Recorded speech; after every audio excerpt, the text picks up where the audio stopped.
बिस्मिल्लाहिर्रहमानिर्रहीम। अस्सलाम वालेकुम नाज़रीन, आप यूट्यूब चैनल देख रहे हैं। मैं इमरान खान हूँ। पाकिस्तान की सियासत के बारे में अगर किसी की पेशन गोइयाँ सबसे ज़्यादा दुरुस्त साबित हुई हैं गुज़िश्ता चंद सालों में, तो वो इमरान खान साहब हैं। वो कैसे, मैं आपको बता देता हूँ कुछ चीज़ें। और इसके ऊपर तो बाकायदा बहुत सारे वीलॉग्स हुए हैं, बहुत सारी इन्फॉर्मेशन आपके साथ पहले भी शेयर की है। लेकिन अब इमरान खान साहब ने एक बहुत बड़ी पेशन गोई कर दी है। वो पेशन गोई कैसे पूरी होगी, इमरान खान साहब को एग्जैक्टली पता है कि वो कब बाहर आएंगे और उनको पता है कि ये हुकूमत कब ख़त्म हो जाएगी। कुछ चीज़ें हैं, इन्फॉर्मेशन जो पहले भी थी मेरे पास से, और उसमें कुछ चीज़ें मैंने आज कलेक्ट की हैं, मैं आपके साथ शेयर कर देता हूँ इमरान खान से मुताल्लिक। सबसे पहले तो आप अपने दिमाग में ये रखें कि इमरान खान साहब ने कहा था कि उनके ख़िलाफ़ तमाम सियासी जमातें इकट्ठी हो जाएंगी। ये जो लोग आपस में हमेशा लड़ते रहे हैं, ये इकट्ठे हो जाएंगे। हमने देखा ये इकट्ठे हो गए। फिर इमरान खान साहब ने कहा था कि ये इमरान खान की हुकूमत को गिराने के लिए जो है वो इदारों के दरवाजे खटखटाएंगे। वो सारा कुछ भी आपने होता हुआ देखा। फिर इमरान खान ने बताया कि कैसे उनकी हुकूमत ख़त्म की जाएगी। उनकी हुकूमत ख़त्म की गई। बाद में उन्होंने ये बताया कि नवाज शरीफ को पाकिस्तान वापस लाया जाएगा, नवाज शरीफ के मुकदमात ख़त्म किए जाएंगे, ये जितनी पॉलिटिकल पार्टी इक़्तिदार में आएंगी ये अपने मुकदमात ख़त्म करेंगी, इसके अलावा कुछ नहीं करेंगी। उन्होंने कहा था कि मईशत की बहुत तबाही हो जाएगी। उन्होंने कहा था कि पाकिस्तान के लोग जो हैं वो महंगाई के बोझ तले दब जाएंगे। ये सारी चीज़ें हमने होती हुई देखी, जो चीज़ें इमरान खान साहब ने कही। फिर उन्होंने एक बहुत बड़ा दावा किया था। उन्होंने कहा कि नवाज शरीफ को वापस तो लाया जाएगा, उनको इलेक्शन लड़ने के लिए अहल भी किया जाएगा, और नवाज शरीफ साहब को ना सिर्फ इलेक्शन लड़ने के लिए अहल किया जाएगा बल्कि उनकी पार्टी को इलेक्शन जिताने का बंदोबस्त भी किया जाएगा। लेकिन पब्लिक रिजेक्ट कर देगी इस सारे मंसूबे को इलेक्शन वाले दिन। ये भी पेशन गोई सच साबित हो गई।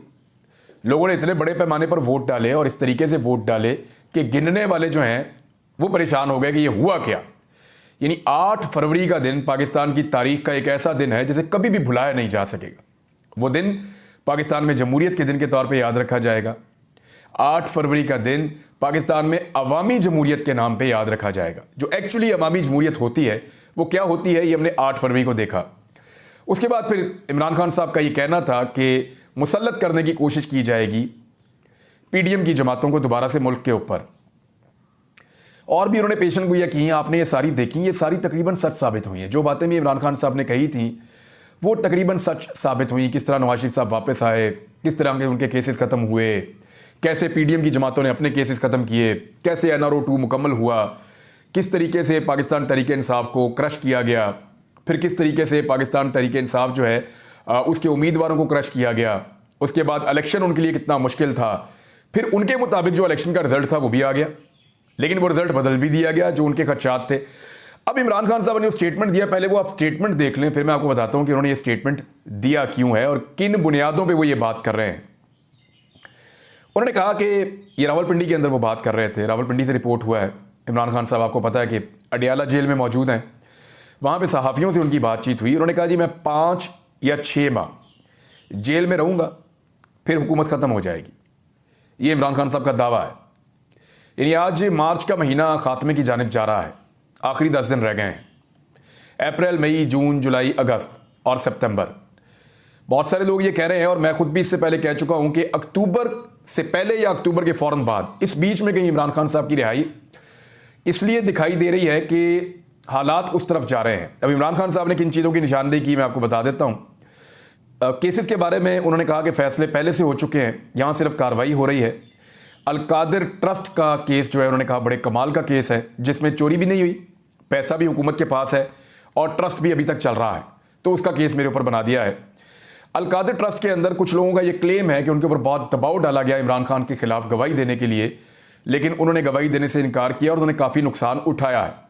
इमरान खान साहब ने हसन नवाज, हुसैन नवाज के ऊपर उन्होंने तनकीद की। उन्होंने कहा जी इंग्लैंड में 9 अरब का घर 18 अरब में इन्होंने बेचा है, और नेशनल क्राइम एजेंसी जो है इंग्लैंड में, उन्होंने मशकूक ट्रांजैक्शन पकड़ ली थी। हसन नवाज से पूछा जाना चाहिए कि वो घर खरीदने का पैसा उनके पास कहाँ से आया। ये दोनों भाई पनामा में पकड़े गए थे। हुसैन नवाज ने टीवी पर बैठ के कहा था कि फ्लैट मरियम नवाज के हैं, यानी उसकी मलकियत है मरियम नवाज साहिबा की। तो इमरान खान साहब ने कहा कि मुल्क में जो कुछ हो रहा है इससे सारा निज़ाम बेनकाब हो गया है। निगरान हुकूमत, इलेक्शन कमीशन और एस्टेब्लिशमेंट सब एक हैं। सब कुछ झूठ पर चल रहा है। ये खबर मैं आपको पढ़ के सुना रहा हूँ क्योंकि बहुत सारे अखबारात में बहुत सारी जगहों पे छपी है, तो मैं आपको एज इट इज़ पढ़ के सुना रहा हूँ एक्सप्रेस न्यूज़ से। एक्सप्रेस की जो ऑनलाइन वेबसाइट है वहाँ पे ये खबर मौजूद है, वहाँ से मैं आपको पढ़ के सुना रहा हूँ। और उसमें इमरान खान साहब ये कह रहे हैं कि इलेक्शन कमिश्नर कितना झूठा शख्स है। फाफिन समेत 5 रिपोर्ट्स के बावजूद वो अभी तक बैठा हुआ है। सब कह रहे हैं कि चीफ इलेक्शन कमिश्नर को इस्तीफा दे देना चाहिए। उन्होंने कहा कि IMF के प्रोग्राम से मुल्क में महंगाई का एक तूफान आने वाला है। मैंने IMF को कहा था कि मुल्क में सियासी इस्तेहकाम आने तक कर्जा जारी ना किया जाए। सियासी इस्तेहकाम ना होने की वजह से जो कर्जे के पैसे मिलेंगे वो ज़ाया हो जाएंगे, ये इमरान खान साहब कह रहे हैं। आमदन के ज़राए ना बढ़ाने तक कर्ज लेने से कोई फ़ायदा नहीं होगा। ये आप कर्जा लेते जाएंगे, आपको कर्जा बढ़ता जाएगा, आपकी आमदन है नहीं। आप तनख्वाहें देने के लिए भी शहबाज शरीफ साहब ने खुद कहा थोड़े दिन पहले कि जो तनख्वाहें अदा कर रही है हुकूमत वो कर्जे के पैसे से अदा कर रही है। जब मैंने 1 साल पहले ये बात की थी तो मेरे ऊपर बहुत बौछार हो गई थी और बहुत ज़्यादा अटैक किया था मेरे पे PMLN ने और बाकी सियासी जमातों ने कि आपने ये बात क्यों की, आप पाकिस्तान के खैर ख्वाह नहीं हैं। आज उस बात की तस्दीक पाकिस्तान के वज़ीर आज़म ने खुद की है कि एक चाय का कप भी जो हम पीते हैं वो उधार के पैसे से पीते हैं और जो तनख्वाहें हम सरकारी मुलाजमीन को दे रहे हैं वो उधार के पैसे से दे रहे हैं। शहबाज शरीफ साहब ने अपने मुंह से खुद इस बात का एतराफ़ किया है।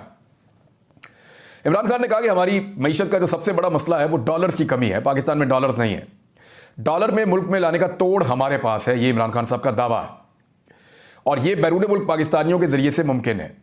वो इस वक्त सरमायाकारी करेंगे जब मुस्तहकम हुकूमत होगी और वो हुकूमत को ओन करेंगे ओवरसीज़ पाकिस्तानी, तो फिर वो पाकिस्तान के अंदर सरमायाकारी करेंगे। फिर इमरान खान साहब ने यह कहा कि मौजूदा सूरत हाल से हमें सिर्फ बैरून मुल्क मुकीम पाकिस्तानी निकाल सकते हैं।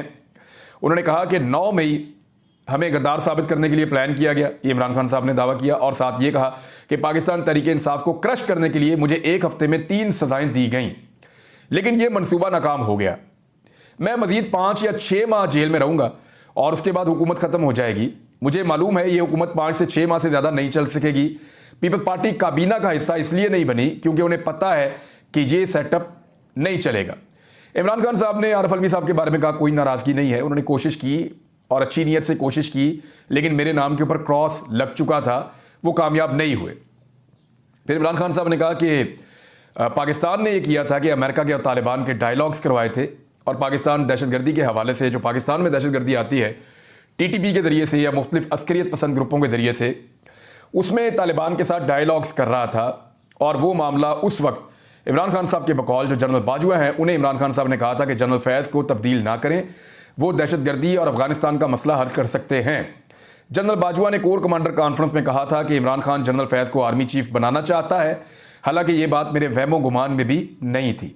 ये इमरान खान साहब ने ये बात सहाफ़ियों के साथ की और ये रिपोर्ट हुई है। उन्होंने कहा कि जिस जनरल ने अफगानिस्तान में अमेरिका के डायलॉग करवाए, इसी को शरीफों के कहने पर हटा दिया गया और इसका नुकसान ये है कि ईरान और अफगानिस्तान के साथ ख़राब ताल्लुकात खारजा पॉलिसी की नाकामी है। ये इमरान खान साहब ने इन चीज़ों को जोड़ के सहाफ़ियों के सामने एक सिचुएशन रखी है कि अगर पाकिस्तान कंटिन्यू करता तो शायद सिचुएशन मुख्तलिफ होती है। इमरान खान साहब ने दावा किया। फिर इमरान खान साहब ने कहा कि अली अमीन को सूबा चलाना है और उसे पैसे चाहिए। वो सूबे का शेयर लेने के लिए वज़ीर आज़म से मिला है, उसे वज़ीर आज़म के साथ तस्वीर उस वक्त बनवानी चाहिए थी जब पैसे मिल जाते। वफाक खैबर पख्तूनख्वा को पैसे नहीं देगा। शरीफों से ज़्यादा नाकाबिले एतमाद कोई भी नहीं है। शरीफ फंस चुके हैं, अगर ये बूट को छोड़ते हैं तो उनकी सियासत ख़त्म हो जाएगी। इंतज़ार कर रहा हूँ कि नवाज शरीफ कब लंदन भागेगा। वैसे ये खबरें आ रही हैं मुख्तलिफ ज़राए से कि नवाज शरीफ साहब जो हैं वो अब पाकिस्तान छोड़कर चले जाएंगे। इमरान खान साहब ने कहा कि जनरल सरफराज की शहादत पर मुझे बहुत दुख हुआ था और इस शहादत से फ़ौज को नाकाबिले तलाफ़ी नुकसान पहुँचा था।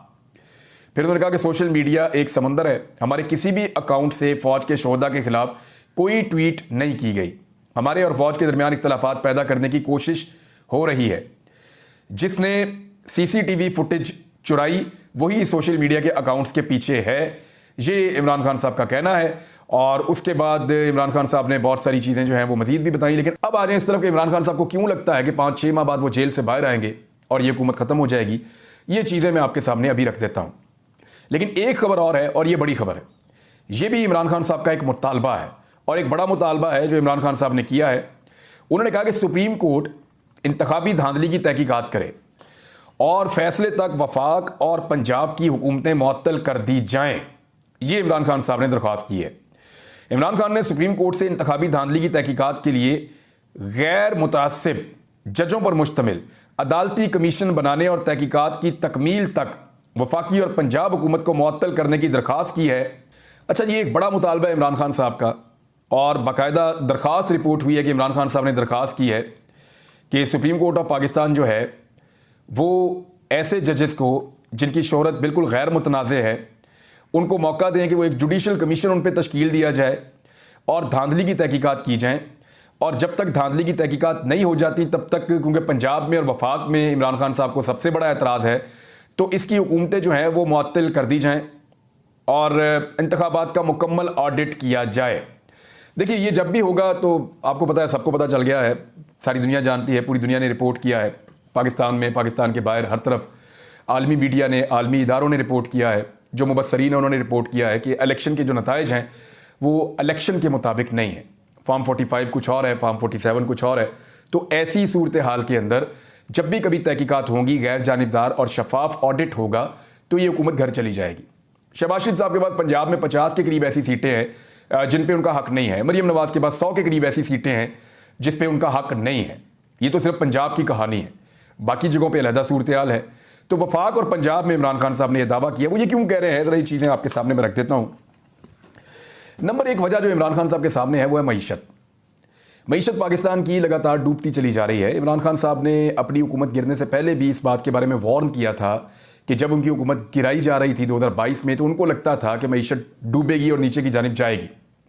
फिर हमने देखा जो कुछ डॉलर के साथ हुआ, हमने देखा जो कुछ पेट्रोल के साथ हुआ, हमने देखा जो कुछ बिजली और गैस के साथ हुआ, हमने देखा पाकिस्तान के अंदर मईशत किस तरह नीचे गई। सारे के सारे आदाद शुमार नीचे चले गए। आपकी एक्सपोर्ट्स कहाँ पहुँच गई, आपकी इम्पोर्ट्स के साथ क्या हाल हुआ, आपके जो ज़र मुबादला के ज़खायर हैं उनके साथ क्या हुआ। आप जो भी मईशत का एक प्लान बनाते थे वो नाकाम हो जाता था बदकिस्मती से। तो लगातार पाकिस्तान को 2 साल तक मार पड़ी। अब इमरान खान साहब को ये लगता है कि वही हुकूमत क्योंकि दोबारा बनाई गई है, अवाम का एतमाद भी नहीं है, तो ये मईशत नहीं चलेगी। और जब मईशत नहीं चलेगी तो एक बहुत बड़ा बोझ इस हुकूमत पे जून में पड़ेगा बजट के मौका पर, और जुलाई से ऑनवर्ड बड़े खौफनाक एहतजाज शुरू हो सकते हैं। तो ये हुकूमत शायद उन एहतजाजों का सामना ना कर पाए और अवामी रद्द-ए-अमल के सामने टिक ना पाए। एक तो चीज़ उनको ये लगती है कि मईशत की तबाही। दूसरा, महंगाई। देखिए, मैंने ज़ाती तौर पे इसको चेक करवाया और बहुत सारा डाटा इकट्ठा किया है, स्पेशली गैस और बिजली के बिलों पे। जिन लोगों को गैस का बिल 1800, 1200, 1500 यहाँ तक आता था, उनका कम से कम बिल 15,000 आया। और 1 लाख रुपए से ज़्यादा भी गैस के बिल्स आ गए हैं पाकिस्तान में पहली मरतबा। 50,000 का बिल 10 मरले के मकान का भी आ गया है गैस का इन सर्दियों में। अब लोग वो बिल कैसे जमा कराएंगे? मिडिल क्लास बहुत परेशान है। गैस का बिल इतना ज़्यादा है कि उनकी माहाना इनकम से ज़्यादा गैस का बिल आ गया पाकिस्तान में। और ये कीमतें लगातार बढ़ रही थी। हम आपको रिपोर्ट कर रहे थे कि गैस की कीमतें बढ़ती जा रही हैं, बढ़ती जा रही हैं। ये एकदम बबल जो है ये फटेगा और सारा प्रेशर पब्लिक के ऊपर आ जाएगा, और पब्लिक के ऊपर प्रेशर आ गया। मैं आदाद शुमार आपके साथ डिटेल में भी बाद में शेयर कर दूंगा। बिजली की कीमतें काफ़ी बढ़ गई हैं, यूनिट की प्राइस जो है वो कई गुना बढ़ गई है, और उसका बराह रास्त बोझ जो है वो डोमेस्टिक यूज़र के ऊपर, या जो छोटी फैक्ट्रियां हैं वहाँ पे, या जो ताजिर हजरात हैं उनको इसका बहुत ज़्यादा इम्पैक्ट आ रहा है। तो बिजली एक बहुत बड़ा रीज़न है, पेट्रोल की प्राइस एक बहुत बड़ा रीज़न है। हालांकि आलमी मंडी में पेट्रोल की कीमतें कम हुई हैं इमरान खान के दौर की निस्बत, लेकिन पाकिस्तान में इमरान खान के दौर की निस्बत पेट्रोल की कीमतें बढ़ी हैं। शहबाज शरीफ साहब ने दावा किया था कि पेट्रोल 70 रुपए लीटर वो बेचेंगे जब हुकूमत में आएंगे। आज पेट्रोल 350 रुपए लीटर है, यानी जितने का शहबाज शरीफ ने कहा था उससे 4 गुना में शहबाज शरीफ साहब इस वक्त पेट्रोल बेच रहे हैं। जितने का इमरान खान साहब बेच रहे थे उससे दुगने में शहबाज शरीफ साहब पेट्रोल बेच रहे हैं। हालांकि आलमी मंडी में पेट्रोल सस्ता हुआ है इमरान खान साहब के दौरे हुकूमत के मुकाबले में।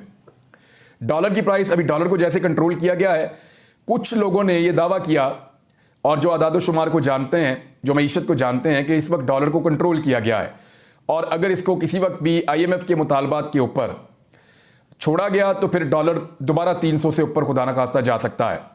यह सूरत हाल पाकिस्तान की मईशत के लिए मुश्किल होगी। तो महंगाई एक बहुत बड़ा फिनोमिना है जो 30% के लगभग घूम रही है। रमज़ान का महीना है, अवाम को कोई रिलीफ देने में हुकूमत मुकम्मल तौर पर नाकाम रही है। हुकूमत हालांकि अभी थोड़े दिन पहले आई है, लेकिन ये तसलसल है उसी हुकूमत का जो 2022 के अप्रैल में बनी थी, यानी अभी तक ये तसलसल के साथ इक़्तिदार में है। तो इनके ऊपर रिस्पॉन्सिबिलिटी फिक्स की जा सकती है, यही इक़्तिदार में चले आ रहे हैं। इत्तेहादियों की बेरुखी, यानी इमरान खान साहब को ये लगता है, और ये ऑब्वियस है कि जिस वक्त बहुत प्रेशर पब्लिक का आएगा तो PMLN को उसके इत्तेहादी अकेला छोड़ना शुरू कर देंगे। MQM और पीपल्स पार्टी इस बोझ को नहीं उठाएंगे और बाकी जमातें भी इस बोझ को नहीं उठाना चाहेंगी, जो बोझ PMLN के ऊपर बदनामी का पड़ेगा महंगाई की और मईशत की तबाही के नतीजे में। गैस और बिजली का बहरान मैंने आपको पहले बता दिया कि लोड शेडिंग बड़ी खौफनाक किस्म की हो सकती है, इसलिए कि बिजली का जो यूनिट पैदा हो रहा है वो बहुत महंगा पैदा हो रहा है। जो मंसूबे पाकिस्तान ने IPPs के लगाए हैं वहाँ पे कैपेसिटी पेमेंट्स भी करनी पड़ती हैं और वो हमारा जो सर्कुलर डेथ है या जिसको आप कहते हैं गर्दिशी कर्जा, वो इतना ज़्यादा बढ़ गया है कि अब पाकिस्तान अफोर्ड नहीं कर सकता इतनी महंगी बिजली। अगर बनाएंगे तो लोग उसको खरीदेंगे कैसे, ये एक बहरान आपके दरवाजे पे खड़ा है। अवामी एतमाद का फुकदान है, क्योंकि हुकूमत जो बनी है पाकिस्तान के किसी भी शहर, किसी भी कस्बे, किसी भी गाँव, कहीं भी आप चले जाएँ तो लोग बहुत क्लियरली आपको बताएंगे कि ये हुकूमत जो है वो उनके वोटों के साथ नहीं बनी। लोगों को लगता है कि ये हुकूमत ज़्यादती करके बनी है, उनके वोटों का इसमें अमल दखल नहीं है। तो जो अवाम का एतमाद हुकूमत के साथ नहीं है, ये चीज़ भी लोगों को हुकूमत से मुतनफ़र करेगी और हुकूमत के लिए मुश्किलात पैदा करेगी। इमरान खान साहब की रिहाई, देखिए इसकी कुछ वजूहात हैं। एक, जब ये हुकूमत कमज़ोर होगी और जैसे जैसे ये हुकूमत अवाम में मज़ीद गैर मकबूल होगी, अब इससे ज़्यादा क्या गैर मकबूल होगी कि वो वोट ही नहीं ले पाए, लेकिन इससे भी ज़्यादा जब बुरे हालात आएंगे तो जो इस हुकूमत को सपोर्ट देने वाले एलिमेंट्स हैं वो पीछे हट जाएंगे और उनको हटना पड़ जाएगा। उस वक्त इमरान खान साहब की रिहाई के इम्कानात बढ़ जाएंगे, क्योंकि इमरान खान साहब की जो गिरफ्तारी है वो लॉयर्स के मुताबिक वो सिर्फ मैनेज की गई है और इमरान खान साहब ने अपने मुंह से इसी इंटरव्यू के अंदर कहा कि मुझे जिस तरह गिरफ्तार किया गया है, ये फिक्स्ड मैच वो इसको कहते हैं बार बार। तो इमरान खान साहब को लगता है कि वो बाहर आ जाएंगे जिस वक्त भी हुकूमत के पीछे से सपोर्ट निकलेगी। आलमी दबाव जो है वो भी बढ़ता चला जाएगा हुकूमत के ऊपर। ये भी एक बहुत अहम फिनोमिना है, क्योंकि अमेरिका में एक इलेक्शन होने जा रहे हैं। कुछ लोगों ने उससे उम्मीद बांधी हुई है, लेकिन मेरे ख्याल में वो बेजा है, क्योंकि मैं कुछ चीज़ें आपको बताऊंगा इसराइल के हवाले से और अमेरिका के हवाले से, डोनाल्ड ट्रंप के हवाले से, कि जिन लोगों ने डोनाल्ड ट्रंप से उम्मीद बांधी हुई है वो एक लेवल से आगे इस चीज़ को जो है वो उससे उम्मीद नहीं रख सकते। क्यों, मैं वो आपको बताऊँगा। अदालती फैसलों के नतीजे में कुछ सीटें भी चेंज हो सकती हैं, यानी जो मखसूस नशिस्तें मिली हैं पाकिस्तान तहरीक इंसाफ की बाकी जमातों को, वो वापस हो सकती हैं, उससे एक डैमेज हो सकता है। उसके अलावा जो अदालती फैसले हैं उनके नतीजे में तहरीक इंसाफ को कुछ सीटें वापस मिल सकती हैं। और जो आज इमरान खान साहब ने एक बड़ा मुतालबा किया है, अगर ये जुडिशल कमीशन बन जाता है तो सिचुएशन अगले 6 महीने में बिल्कुल मुख्तलिफ होगी। बाइडन इंतजामिया को इमरान खान के खिलाफ समझा जाता है। डोनाल्ड लू से भी एक स्टेटमेंट लिया जा रहा है, आज उनको स्टेटमेंट देना है। देखते हैं कि डोनाल्ड लू से क्या बातचीत होती है और वो क्या जवाब देते हैं सवालात का। पाकिस्तान के अंदर उनकी मुदाखलत के हवाले से अमेरिका में उनके ऊपर ये प्रोब हो रहा है, देखते हैं कि वो क्या जवाब देते हैं। लेकिन जो बाइडन इंतजामिया का वक्त ख़त्म होने को इमरान खान साहब की कामयाबी के तौर पे देखा जा रहा है कि उनके ऊपर जो एक अनड्यू प्रेशर है या जो एक्स्ट्रा प्रेशर इमरान खान साहब या उनकी हुकूमत के ऊपर पड़ा हुआ है, शायद वो ख़त्म हो जाएगा, ये भी उम्मीद लगाई जा रही है। ये वो फैक्टर्स हैं, कुछ और फैक्टर्स भी हैं, लेकिन टाइम महदूद है, जो इमरान खान साहब की रिहाई से इस हुकूमत के खात्मे तक की एक तस्वीर बना सकते हैं। बहरहाल मैंने चीज़ें आपके साथ शेयर कर दी। अब तक के लिए इतने, अपना ख्याल रखिएगा, अपने चैनल का भी। अल्लाह हाफ़िज़।